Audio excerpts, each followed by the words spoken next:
trong dây ở luôn tâm lương phân bón trong ngày muối khai phi phần mình cả năm đây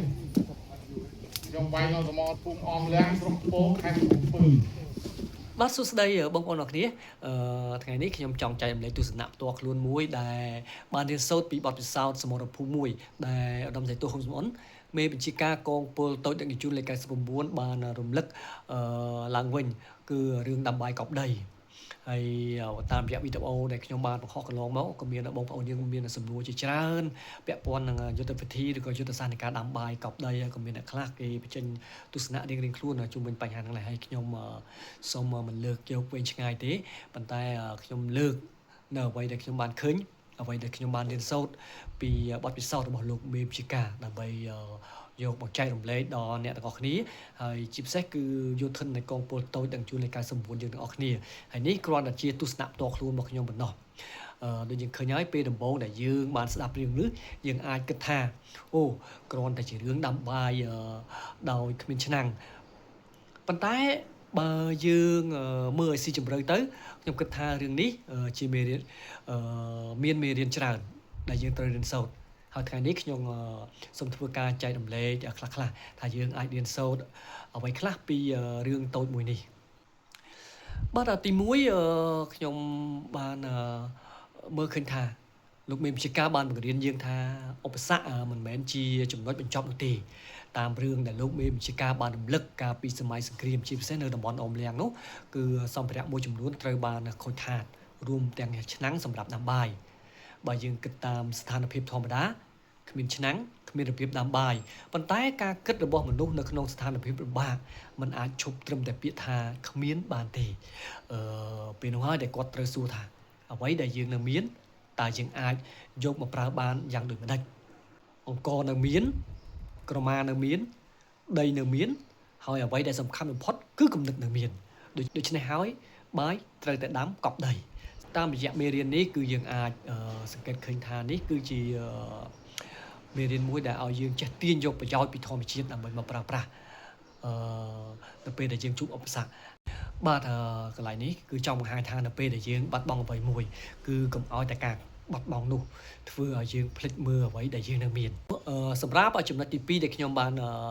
រៀនសូត្រនោះគឺការរៀនពីភាពបត់បែននៅក្នុងជីវិតយើងក៏ដូចគ្នាយើងរៀបចំផែនការមួយប៉ុន្តែជីវិតមិនតែងតែដើរតាមផែនការរបស់យើងទេពេលខ្លះអាជីវកម្មជួបបញ្ហាពេលខ្លះការងារមិនបានដំណើរការពេលខ្លះយើងមានធនធានតិចជាងអ្វីដែលយើងរំពឹងហើយនៅពេលនោះយើងមានជំរើសពីរមួយគឺអង្គុយសោកស្ដាយថាខ្ញុំគ្មាននេះខ្ញុំគ្មាននោះឬមួយទៀតគឺសួរថា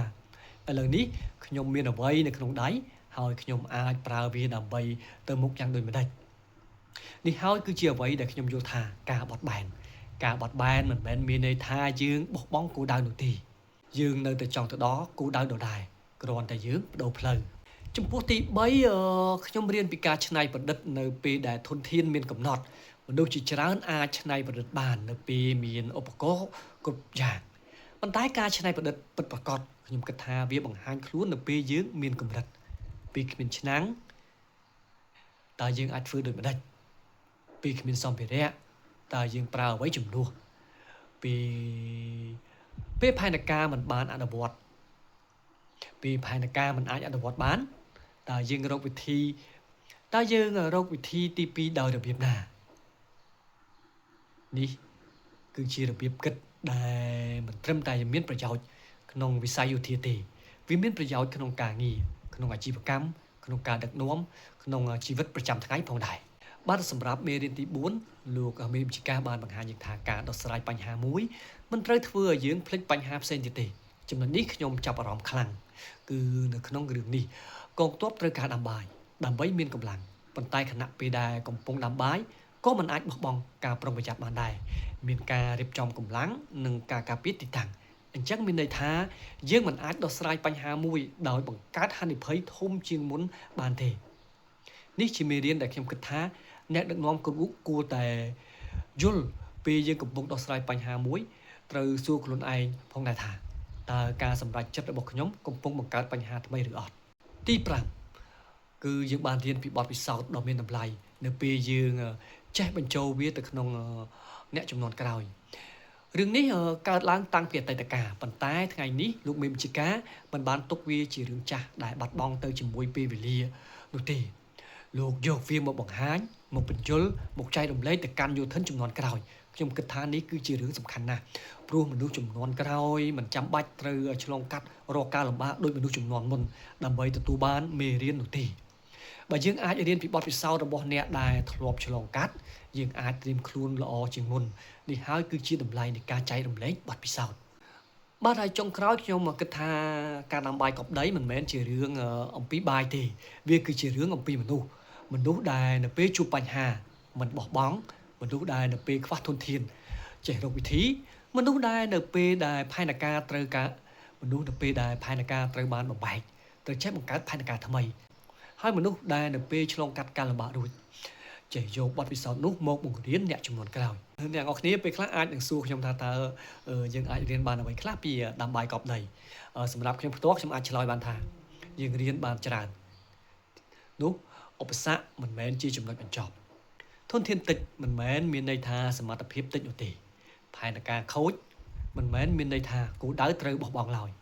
ហើយសំខាន់ជាងគេនៅពេលអ្វីមិននៅតាមផែនការសមត្ថភាពក្នុងការគិតការបត់បែនរបស់មនុស្សគឺជាអ្វីដែលអាចនាំយើងឆ្លងកាត់ឧបសគ្គបាន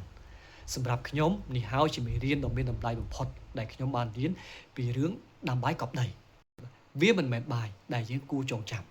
ប៉ុន្តែគឺជាវិធីរបស់មនុស្សដែលអាចរកផ្លូវទៅមុខទោះបីនៅចំពោះមុខមានឧបសគ្គក៏ដោយ